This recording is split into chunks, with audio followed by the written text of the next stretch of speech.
YTN 라디오 김우성의 생생경제. 시청자 여러분 안녕하십니까? 김우성 PD입니다. 한국 경제에서 FTA는 이중적인 얼굴을 갖고 있습니다. 새로운 경제 영토의 확장이다라는 기대감도 있지만 신자유주의의 정글 속으로 들어간다라는 불평등의 우려도 있었습니다. 한미 FTA 5년, 이번엔 재협상이라는 숙제가 놓여 있는데요.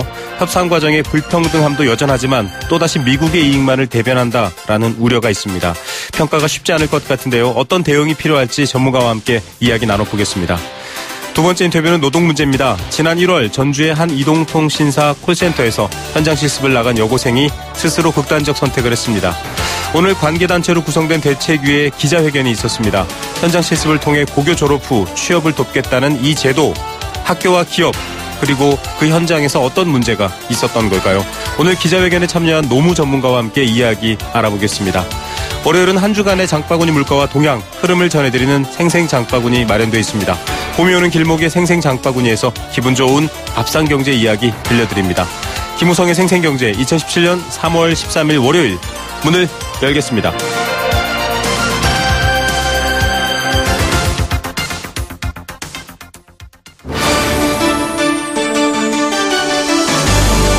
YTN 라디오 김우성의 생생경제.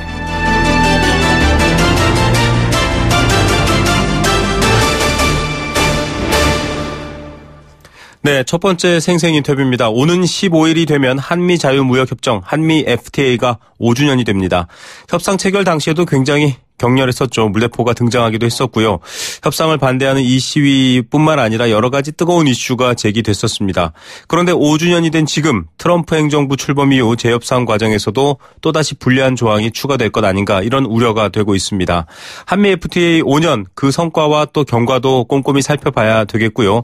이 재협상을 천명하고 있는 미국 정부에 맞서서 어떤 대응과 준비 상황들이 필요한지도 챙겨봐야 할 것 같습니다. 한양대 국제대학원 김광석 교수 전화로 연결합니다. 교수님 안녕하십니까? 예, 안녕하십니까? 예, 이 FTA라는 게 사실 도입될 때마다 상당히 많은 한칠레도 그랬고요. 여러 가지 우려들이 있었습니다만 일단 도입되고 5주년이 지났는데요.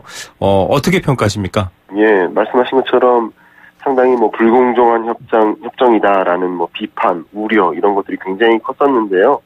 5년이 지난 지금의 평가를 해보면 상당히 비판과 우려가 아니라 긍정적이었다라고 좀 생각을 해볼 수 있겠고요. 네. 세계적으로 경기 침체를 맞이하면서 전반적으로 교역량이 감소하는 그런 추세를 보였는데 네. 한미 간의 교역은 오히려 증가세를 보이면서 비판과 우려가 모두 사라지고 이제 굉장히 긍정적이었다는 평가가 남는 그런 상황이라고 볼 수 있겠습니다. 예, 사실 우려된 바대로만 진행됐다고 한다면 또 미국 정부가 이렇게 나오지도 않았을 텐데요.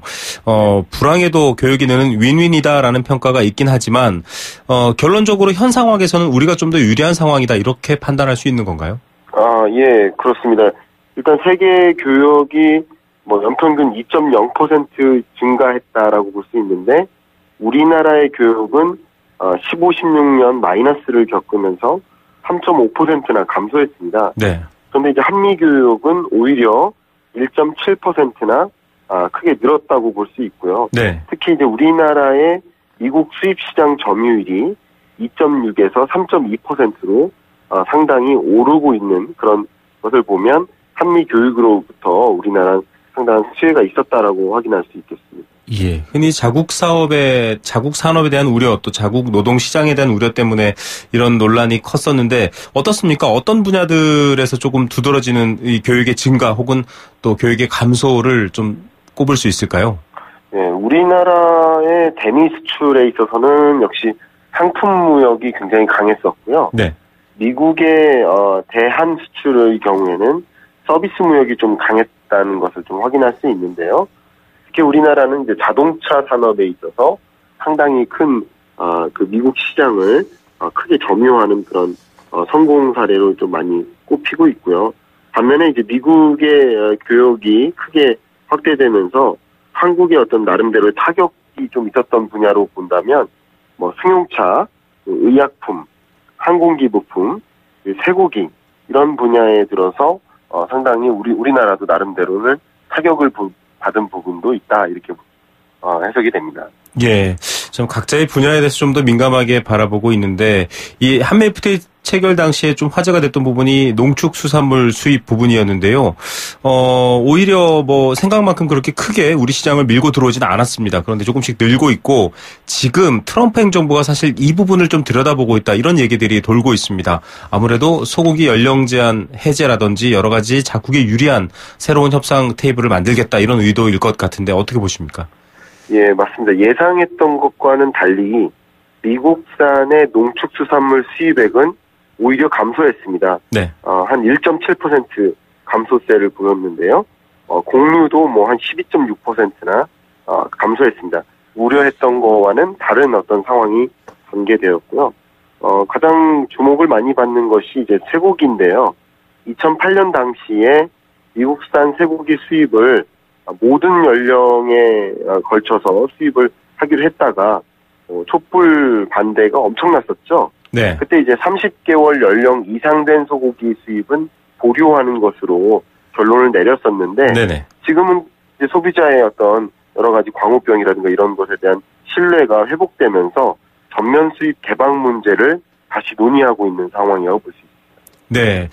그 당시에도 논란이 됐었던 부분이고요. 지금도 새롭게 당시 통상교섭본부장을 지냈었죠. 새누리당 김종훈 전 의원도 이런 얘기를 하고 있는데 ISD, 투자자 국가 간 소송, 이게 사실은 우리의 사법 주권을 포기하는 문제다라고 강력하게 들고 일어났었거든요.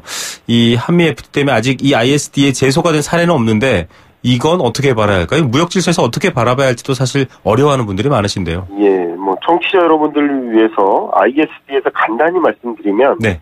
미국이 이제 한국에 투자를 했어요. 그러면 네. 한국 정부를 상대로 국제 중재 기구에 제소할 수 있게 하는 한국에서 투자를 한 기업이 경영 활동을 좀 더 이게 완만히 할 수 있도록 하는 제도라고 볼 수 있겠는데요. 네. 그래서 이것이 이제 마치 독소 조항처럼 돼서 우리나라의 어떤 산업 환경을 좀 저해할 수 있다라는 우려가 많이 제기됐었는데 네. 5년이 지난 지금에는 이 관련 제소가 단 한 건도 없었습니다.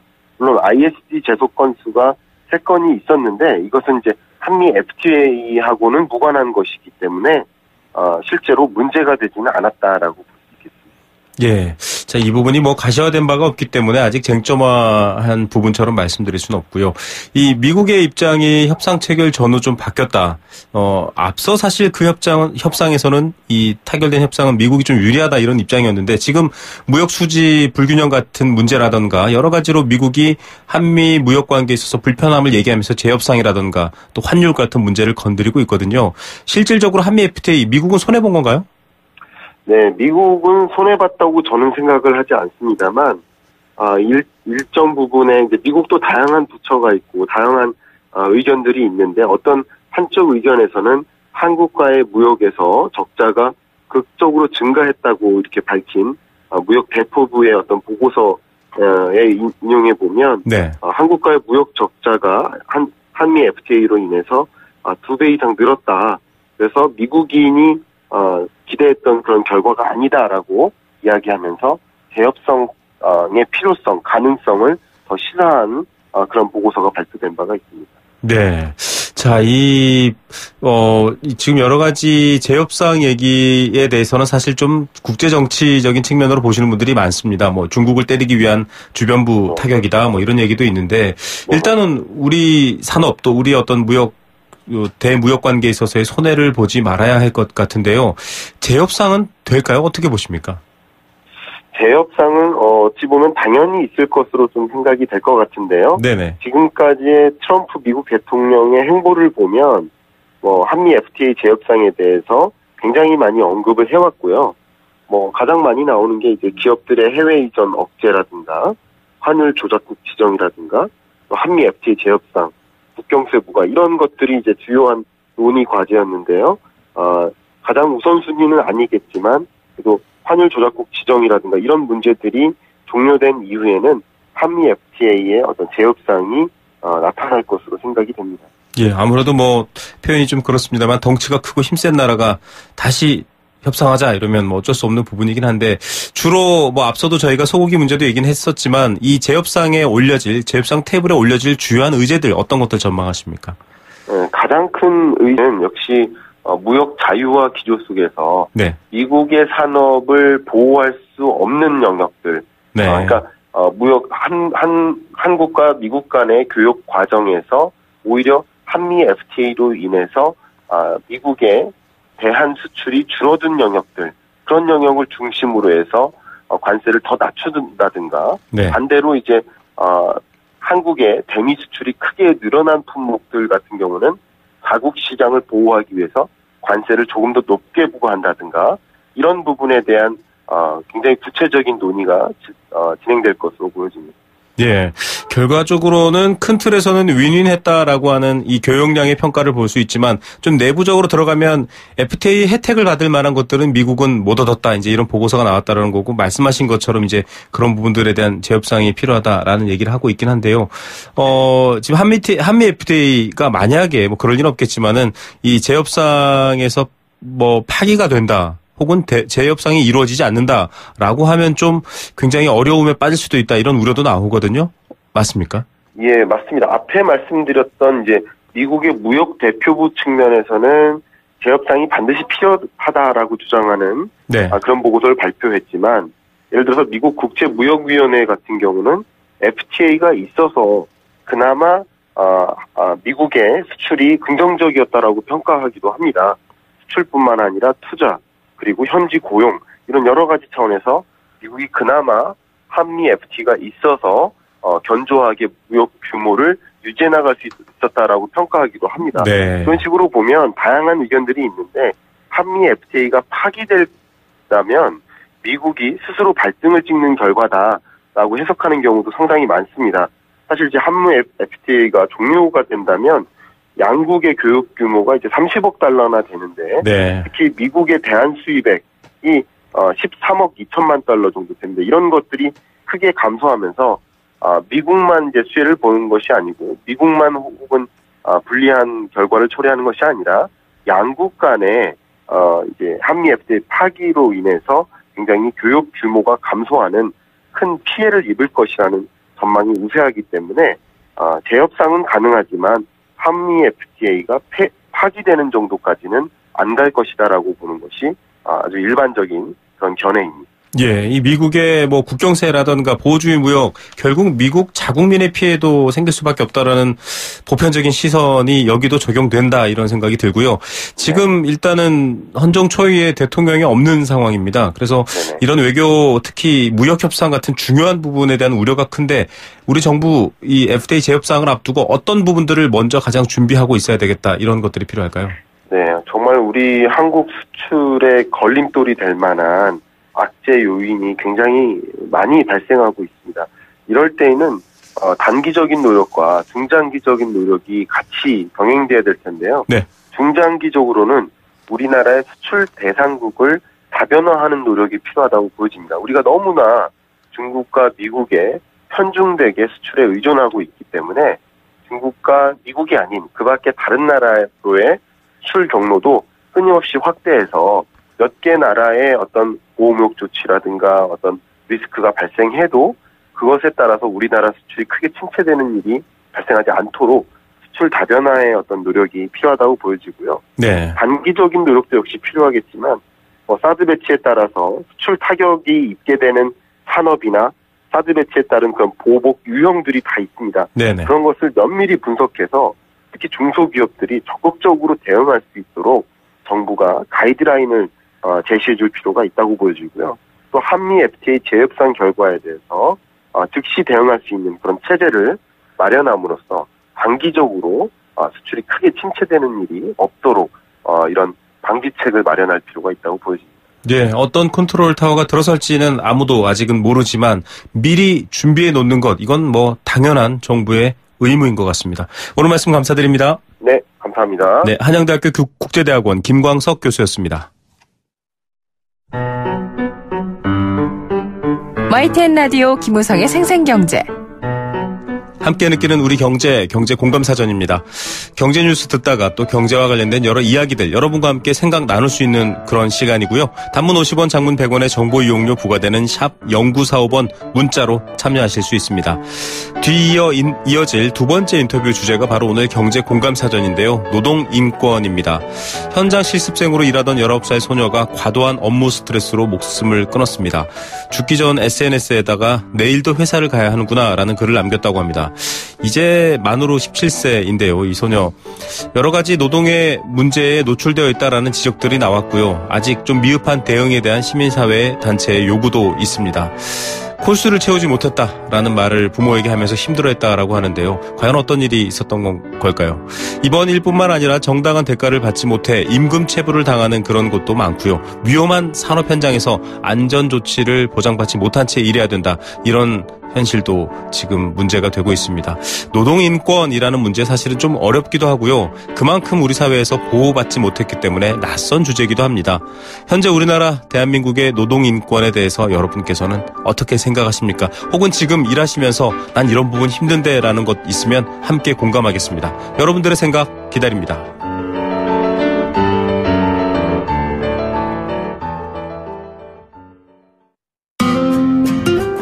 카누가 라떼를 만들었습니다. 카누니까 라떼에도 깊이가 있습니다. 좋다. 세상에서 가장 설레는 카페 카누 라떼.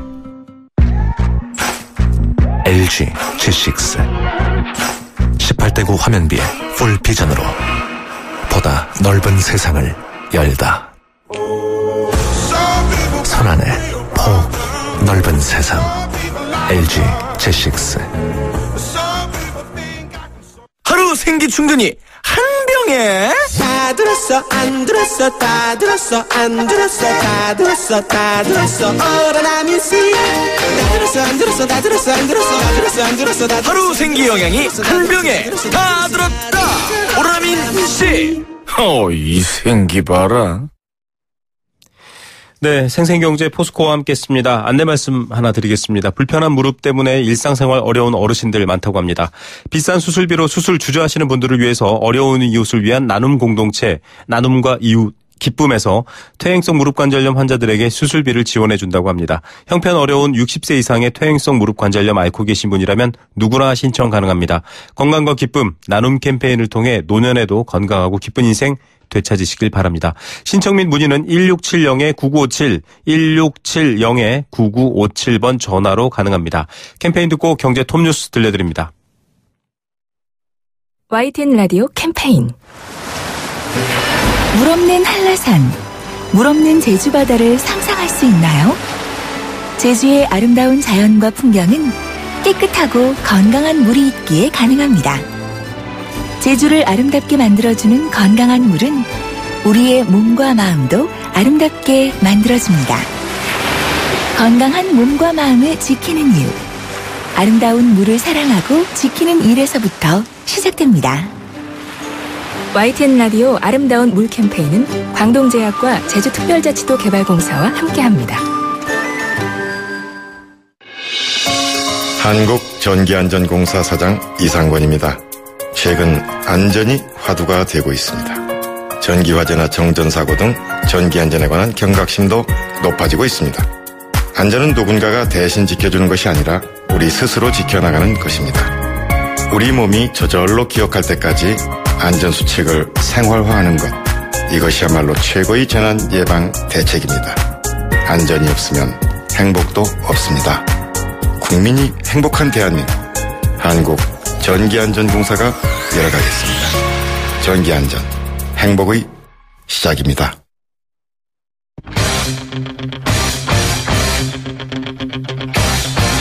지금 가장 뜨거운 경제 소식. 경제 톱 뉴스. 네, 이 시각 주요 경제 뉴스 전해드리겠습니다.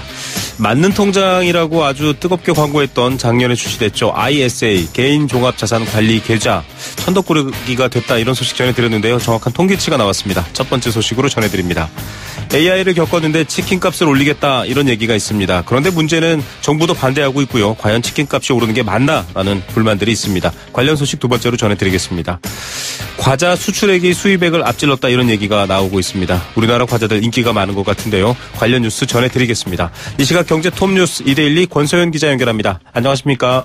네, 안녕하세요. 네, ISA 제 주변에도 ISA 얘기하시는 분들 그렇게 많지 않은데요. 통계 나왔다고요? 어떻습니까?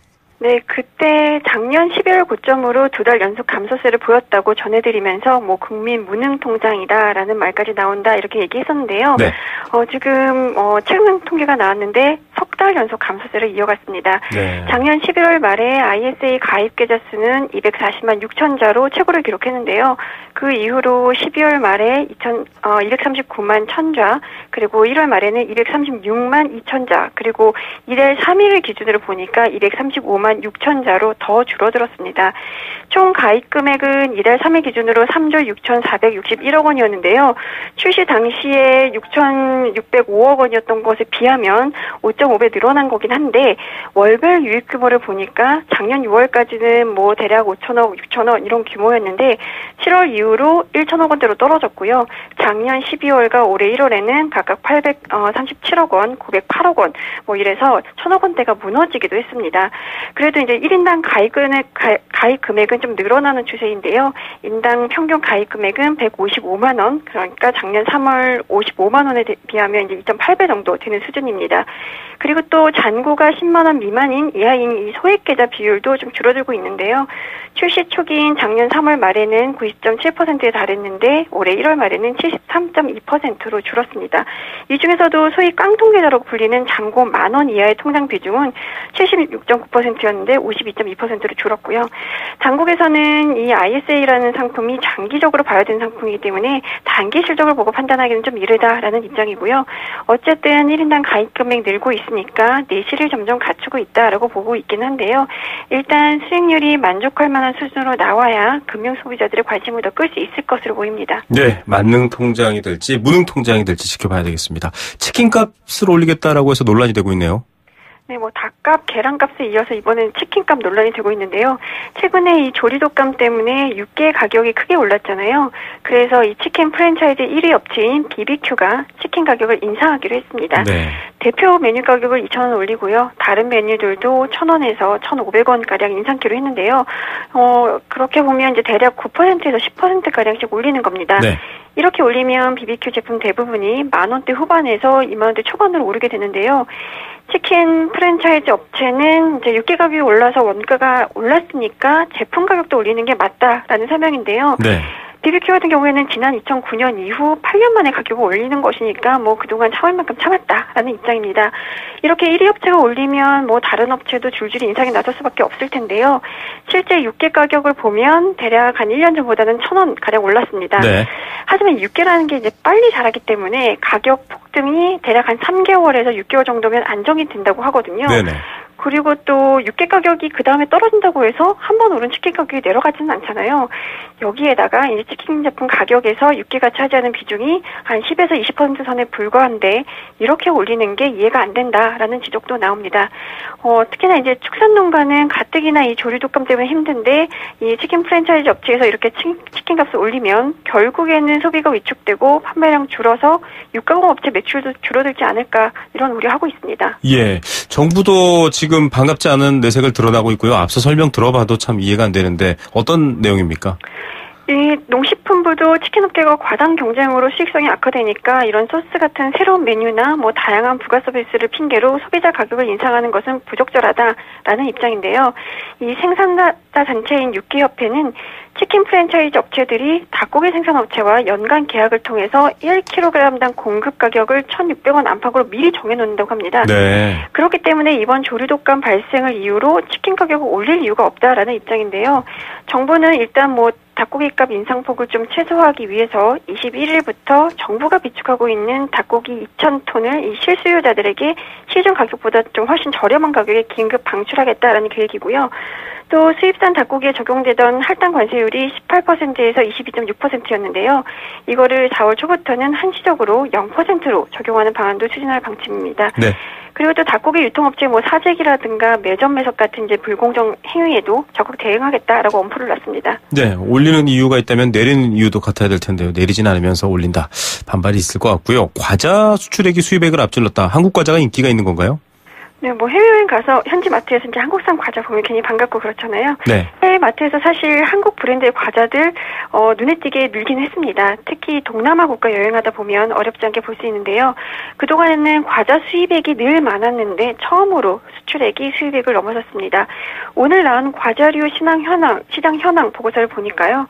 2015년 과자 수출액은 2억 6,163만 달러, 그리고 수입액은 2억 4,329억 달러로 9만 달러로 집계가 됐습니다. 네네. 2014년까지만 해도 해외 수출액이 수입액 규모보다 이제 좀 적었었는데요. 2015년 수출은 15.6% 증가했고 수입은 8.3% 늘어나는데 그치면서 결국은 추월했습니다. 네. 어디로 주로 수출하나 봤더니 미국이 14%로 가장 많았고요. 홍콩이 뒤를 이었습니다. 예. 오늘의 톱뉴스 어떤 것 고르시겠습니까? 치킨값 논란을 들 수 있을 텐데요. 기억을 더듬어 보면 지난 2010년에도 이 마트에서 가격 저렴한 통큰 치킨 판매하면서 네. 프랜차이즈 비싼 치킨 가격이 좀 한번 논란이 된 적이 있었는데요. 사실 치킨값 비싸면 안 사 먹으면 되는 거니까 선택은 이제 소비자들이 하면 되는 겁니다. 그런데 미리 고정 가격에 공급 계약하고 조류대 독감이 일어나도 공급 가격 올리지 못하는 육개 농가 입장에서는 이 육개값 인상을 이유로 이 프랜차이즈 업체들 가격을 인상한다고 하면 이게 좀 곱지 않게 보이긴 할 것 같습니다. 예, 상생이 화두인데요. 이렇게 상생하지 않는 프랜차이즈 국민들이 싫어할 것 같습니다. 오늘 말씀 감사드립니다. 네, 감사합니다. 이데일리 권소연 기자였습니다.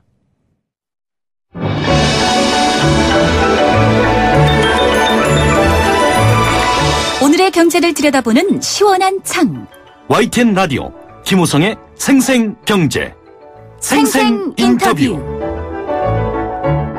네, 두 번째 생생 인터뷰입니다. 가끔 생생경제 인터뷰하다 보면 노동 가능 인구 이런 말들이 등장합니다. 15살 이상을 일컫습니다. 만으로 15살 이상인데요. 15살, 노동이라는 말에 어울릴까 생각하시겠지만 이미 다양한 서비스 업종 또 노동 현장에서 이들을 만나기는 어렵지 않습니다. 자주 보이죠. 특히 특성화고 청소년들은 현장 실습이라는 이름으로 어른과 같은 노동을 하고 있습니다. 지난 1월 전주의 이통사 콜센터에서 일하던 여고생이 스스로 목숨을 끊었는데요. 다양한 목소리와 대책 마련 필요성이 제기되고 있습니다. 이게 지금 처음 생긴 문제도 아니기 때문입니다. 도대체 문제가 뭔지 전문가와 함께 얘기 나눠보겠습니다. 오랫동안 청소년 노동 인권 네트워크를 통해 이 문제를 다뤄온 분이죠. 이수정 공인노무사 전화로 연결합니다. 안녕하십니까? 네, 안녕하세요. 예, 이 사실 안녕할 수 없는 상황인데요. 전주 콜센터 현장 실습생 사건 대책이 꾸려졌는데 지금 오늘 기자회견도 하셨더라고요. 예, 오늘 오전 11시 30분에 그 LB 휴넷이라고 그 업체 앞에서 기자회견이 있었습니다. 네. 그래서 대책위가 급하게 꾸려지고 오늘 기자회견을 했는데요. 여러 곳에서 관심을 많이 갖고 오셨더라고요. 예, 지금 이제 보도가 나가고 있는데 이게 만 17세 홍수연 양이 사건인데 이게 어떤 일이 있었던 거죠? 좀 경과 말씀 주시죠. 네, 홍수연 씨가 다녔던 특성화고등학교에서 현장 실습을 나간 곳에서 고객센터 있죠? LG. 고객센터, 고객센터에서 일을 하다가 여러 가지 업무 실적 압박이라던가 아니면 업무 스트레스 이런 것들에 대해서 계속 호소를 했지만 제대로 어디에서 좀 돌봐주는 것도 없고 그 문제에 대해서 해결하려는 그런 의지들이 없다 보니까 그걸 견디지 못하고 이제 자살까지 하게 된 그런 사건이 있었습니다. 네. 그래서 그걸 계기로 해서 전북 지역에서도 대책위를 지금 만들어서 유족들과 함께 대응을 하고 있고요. 네. 서울 지역에서도 여러 단체 노동교육에 포함 여러 단체들이 대책으로 꾸려서 오늘 이제 기자회견을 한 것이죠. 네. 자, 지금 관련해서 일했던 분들은 굉장히 표현이 그렇지만 악명 높은 팀이다.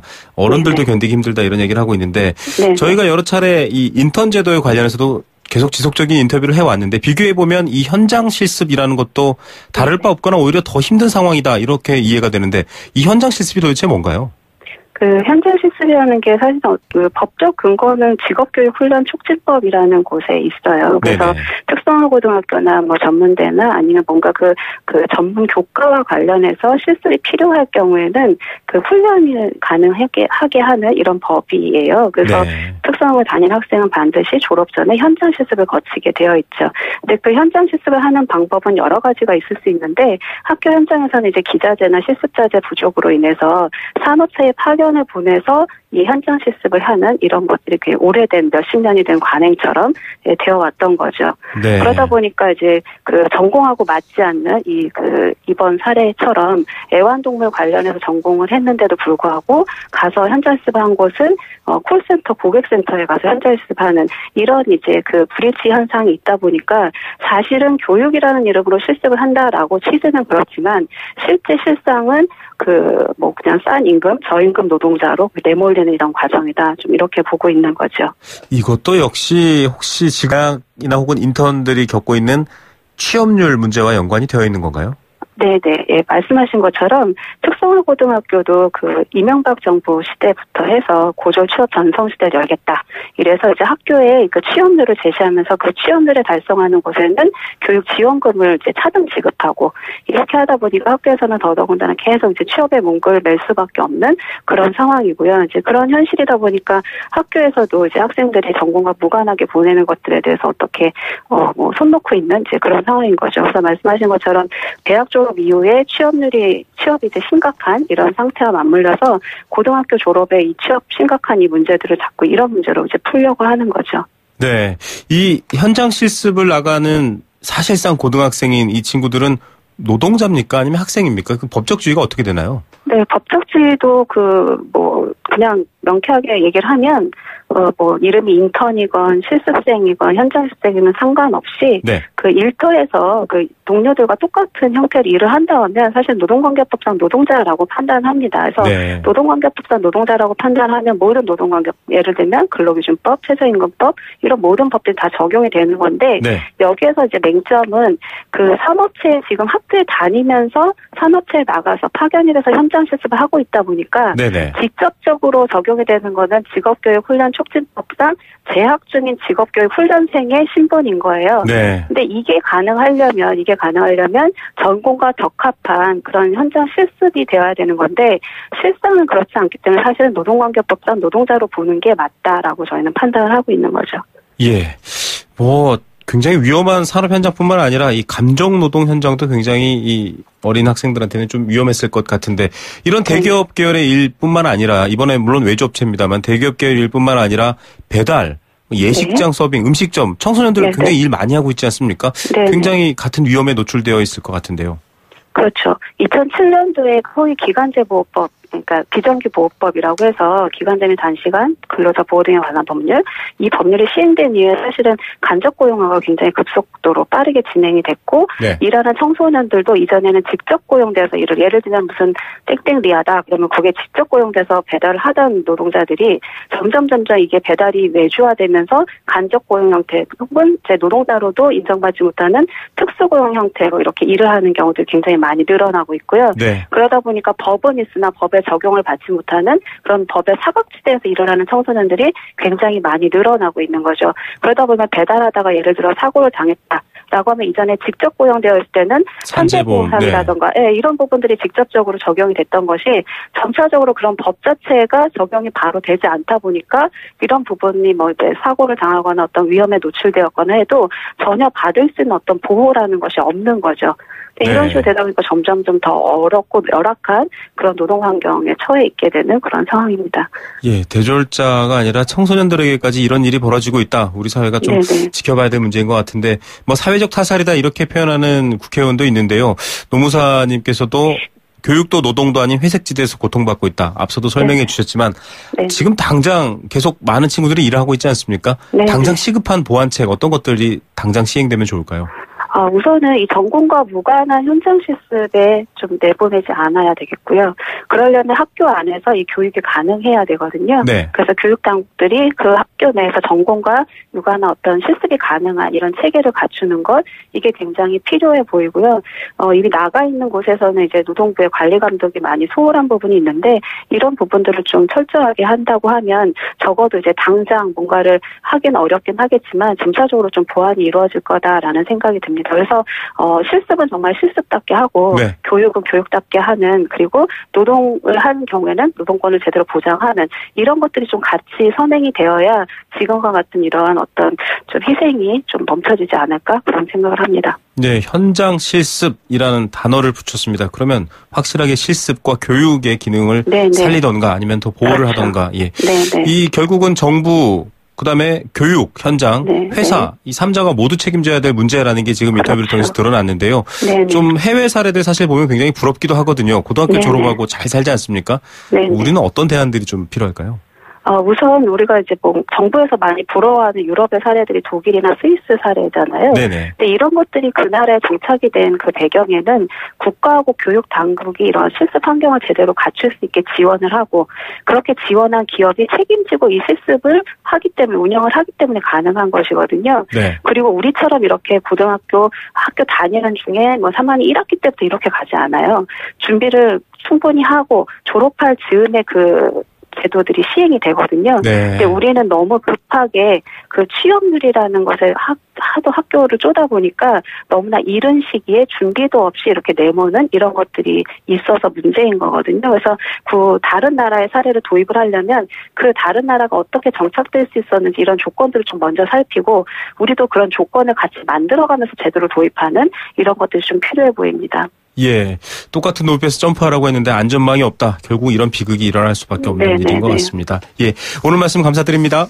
네, 고맙습니다. 네, 이수정 공인노무사였습니다.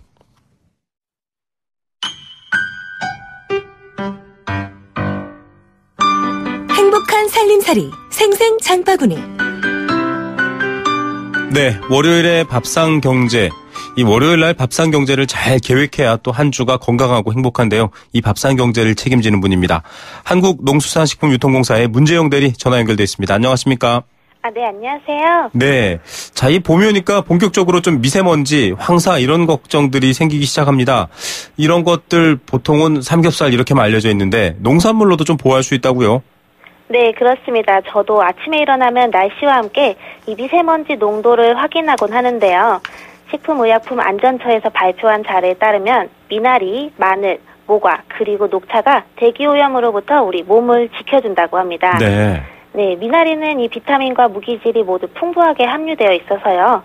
이 성분들이 체내에 있는 중금속을 흡수해서 몸 밖으로 배출하는 데 도움을 주고 혈액을 맑게 해주는 데도 큰 역할을 합니다.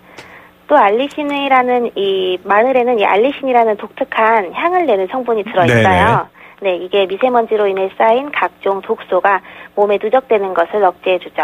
네, 다 제가 좋아하는 것들인데요. 미나리, 마늘, 이게 미세먼지와 황사에도 좋다 이런 얘기군요. 네. 좀 물을 많이 마셔라라고 하는데 물 마시면서 또 차를 대용해서 많이 드시기도 하잖아요. 어떤 차가 좋습니까? 네, 그럴 때는 이 모과차와 녹차를 마시면 더 좋습니다. 네.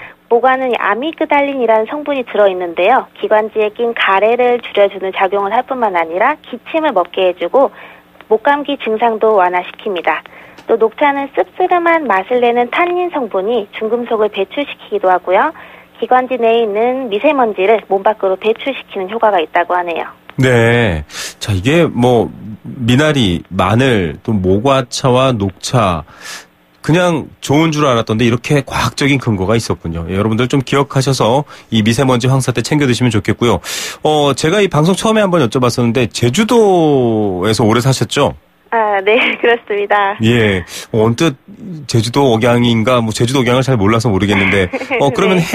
해녀 같은 것도 또 많이 보셨을 것 같아요. 네, 주변에서 바닷가에서 종종 보곤 하죠. 예, 이 해녀 학교를 봤더니 의외로 서울 사는 아주 고학력 젊은이들도 많이 가고 있고요. 결국 이게 국가 무형문화재로 등재된다 이런 소식도 들려오네요.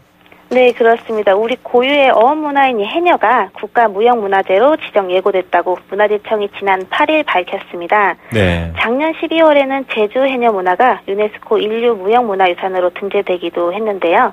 이와는 달리 더 포괄적으로 전국의 해녀 문화를 대상으로 하는 게 차이점입니다. 네. 그렇습니까? 이 전국에 해녀가 제주 말고도 사실 있는 곳이 있다고 알고 있긴 한데요. 얼마나 되고 또 어떤 문화들이 있는 건가요? 네, 이 해녀 박물관이 2012년도에 집계한 결과에 따르면 전국 해녀는 1만 700여 명에 이른다고 하는데요. 이 수치는 점점 줄어들고 있는 상황입니다. 네. 해녀는, 네. 또 이 문화를 좀 설명해 드리자면, 네네. 해녀는 우리나라의 공동체적 성격이 그대로 깃들여 있는 어업 문화라고 할 수 있는데요. 한국 전통 해양 문화의 명맥을 이어온 산 증인이라고 할 수 있습니다. 네. 네, 그리고 문화재청은 이 해녀의 지정 가치를 우선 제주도를 시작으로 오랫동안 한반도에서 전승됐다는 점, 최소한의 도구로서 해산물을 채취하는 기술이 매우 독특하다는 점, 그리고 생태 환경에 대한 민속 지식이 상당한 점을 들어서 설명했습니다. 네. 이 해녀분들 부를 때 이 여성분들 어머니들이 많으신데 삼촌 이렇게 부르시고요. 네. 예. 또 이 바닷속 잠수했다가 나오면서 이 호흡을 조절하기 위해서 내뱉는 숨빗소리 참 매력적이고 아름답습니다. 이번 그렇죠. 주에는 좀 해녀 관련된 얘기들 찾아보면서 또 그런 수산물 즐겨도 좋을 것 같아요. 자, 이 장바구니 동향 알아야 될 시간인데요. 이번 주 가격 동향 어떻습니까? 네, 이번 주에는 붉은 고추, 감자, 그리고 갈치의 가격이 오를 것으로 보입니다. 네. 붉은 고추는 출하 물량이 많지 않은 반면에요. 신학기를 맞아 급식업체와 요식업소에서 김치를 많이 찾으실 것으로 예상됩니다. 그래서 이 겉절이 김치의 양념용 수요가 증가하면서 가격이 전주보다 올라가겠습니다. 또 감자는 겨울에 생산하는 대지마 품종이 생산량이 많이 감소한 상황인데요. 네네. 예, 이 상품성이 좋은 수미 핵감자로 교체가 되고 있는 상황입니다. 그래서 전체적으로 가격이 약간 상승할 것으로 보입니다. 네, 앞서 해녀 얘기도 나왔는데 수산물 쪽도 좀 얘기해 주시죠. 네, 수산물은 지금 비성어기라고 해서 물고기가 잘 안 잡히는 상황인데요. 네. 시기인데요.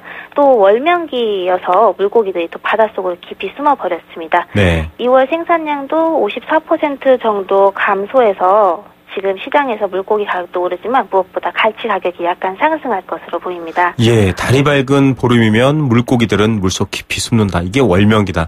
참 이런 얘기도 알 수 있는 생생장바구니인데요. 네. 네, 월명기라서 물고기 가격이 오르고 있다. 이런 정보 여러분 아셨으면 좋겠고요. 가격이 내려가는 품목은 어떻습니까?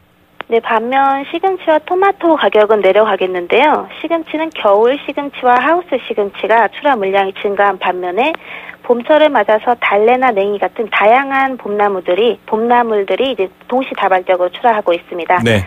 이에 따라서 수요가 분산되면서 가격도 내려갈 것으로 보이고요. 또 토마토는 지금 경남, 부산이나 창녕 지방에서 재배되는데요. 이 지역의 재배 면적이 전년보다 3% 증가한 데다가 기온이 상승하고 일조량도 증가해서요. 출하량이 늘어났습니다. 네. 그래서 가격이 약간 떨어질 것으로 보여요. 네, 마트에서 좀 세일하는 품목들도 있나요? 네, 마트에서는 지금 앞서 말씀드렸던 토마토가 수요일까지 롯데마트에서 1.8kg에 7,900원, 홈플러스에서 2kg에 8,990원에 판매되고 있습니다. 특히 홈플러스는 올해 20주년을 맞아서 죄송합니다. 네. 3월 한 달 동안 대대적인 할인 행사를 벌이고 있는데요. 이번 주에는 닭고기와 굴비를 30% 세일한다고 하고요. 네네. 이외에도 농축수산물 전반에 걸쳐서 할인을 진행한다고 합니다. 네. 자, 다양한 할인들 여러분 정보 잘 들으셨죠? 예. 또 카미스, KAMIS 홈페이지 들어가셔서 좀 활용하시면 좋을 것 같습니다. 해녀 얘기가 나와서 오늘 끝인사를 제가 이렇게 전해드려야 될 것 같은데요. 본토 발음으로 좀 부탁드리겠습니다. 아주 고생하셨습니다라고 하는 제주 방언이 있는데 혹시 알고 계시나요? 어떤 건가요? 네. 폭삭 속았수다. 아, 맞습니다. 네. 자, 여러분, 폭삭 속았수다. 속아 넘어갔다는 뜻이 아니고요. 매우 고생하셨다라는 제주도 방언입니다. 자, 오늘 폭삭 속았수다. 네. 폭삭 속았수다. 감사합니다. 네. 예. 지금까지 한국농수산식품유통공사 문재영 대리였습니다. 크리네어 테크. 크리네어 테크 집중기. 주물 작업, 연마 작업, 페인트 작업. 분진가스, 냄새, 연기 작업장 분진. 이 세상에 못 없애는 분진이 어딨어. 크리네어 테크 기술력이 끝내줍니다. 크리네어 테크. 크리네어 테크 집중기. 윤종신과 함께하는 간피로 이야기. 5분만 더 자고 싶어요. 간 때문이야.